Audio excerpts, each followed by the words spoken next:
രാവിലെ വിശന്നപ്പോൾ മാഗി ഉണ്ടാക്കാമെന്ന് വിചാരിച്ചു. എനിക്ക് മാഗി അച്ചാറും ഭയങ്കര ഇഷ്ടമാണ്. എനിക്കെന്തോ അങ്ങനത്തെ കോമ്പിനേഷനൊക്കെ ഭയങ്കര ഇഷ്ടമാണ്. ഭയങ്കര ടേസ്റ്റാണ്. നിങ്ങൾ ഒരു വട്ടമെങ്കിലും ട്രൈ ചെയ്ത് നോക്കണം, എനിക്കിഷ്ടമാണ്. അത് കഴിഞ്ഞിട്ട് നേരെ അടുക്കളയിൽ കയറി കുക്കിംഗ്. അതായത് നമുക്ക് തോരൻ വെക്കാം. എനിക്ക് ഈ തോരനൊക്കെ വെക്കാൻ ഭയങ്കര ഇഷ്ടമാണ്. എനിക്ക് ചോറിൻ്റെ കൂടെ എപ്പോഴും തോരൻ വേണം. അപ്പോൾ തോരൻ അടുപ്പിരിക്കുന്ന സമയത്ത് ഞാൻ പോയി കുറച്ച് ചിപ്സൊക്കെ എടുത്തിരുന്നു. പിന്നെ തോരൻ റെഡിയായി. തോരൻ കഴിഞ്ഞിട്ട് ഞാൻ മുട്ട ഒഴിച്ചു. എനിക്ക് കുക്കിംഗ് അറിയത്തില്ല എന്ന് പറയുന്നവർക്ക് വേണ്ടിയിട്ടാണ് ഇത്. ഉമ്മ ഇത് കണ്ടോണം, ഞാനിവിടെ കുക്ക് ചെയ്താണ് കഴിക്കുന്നത്. അങ്ങനെ ചോറൊക്കെ കഴിച്ചു.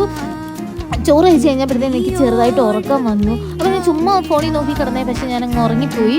പിന്നെ വൈകുന്നേരമൊക്കെ ആയപ്പോഴത്തേക്കിന് പുറത്ത് പോകാമെന്ന് വിചാരിച്ചു. എനിക്ക് 1-2 സാധനങ്ങളൊക്കെ വാങ്ങിക്കാനുണ്ടായിരുന്നു. അങ്ങനെ ഒരു ഫാൻസി സ്റ്റോറിൽ കയറി. പിന്നെ അവിടുന്ന് കുറച്ച് ഫോട്ടോസൊക്കെ എടുത്ത് ഈ പാവക്കുട്ടിയൊക്കെ എനിക്ക് നല്ല ഇഷ്ടമായി. പിന്നെ നേരെ സ്റ്റേഡിയം വന്ന് അവിടെ ഒരു 10 രൂപയുടെ ഐസ്ക്രീം കുടിച്ച്. ഇതൊട്ടും കൊള്ളത്തില്ല, അത് എനിക്ക് ഇഷ്ടമായില്ല. ഇതിൽ നല്ലത് നമുക്ക് അല്ലാതെ 15-ൻ്റെ ആയിരുന്നു.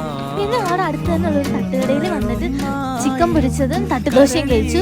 നല്ല ടേസ്റ്റ് ഉണ്ടായിരുന്നു.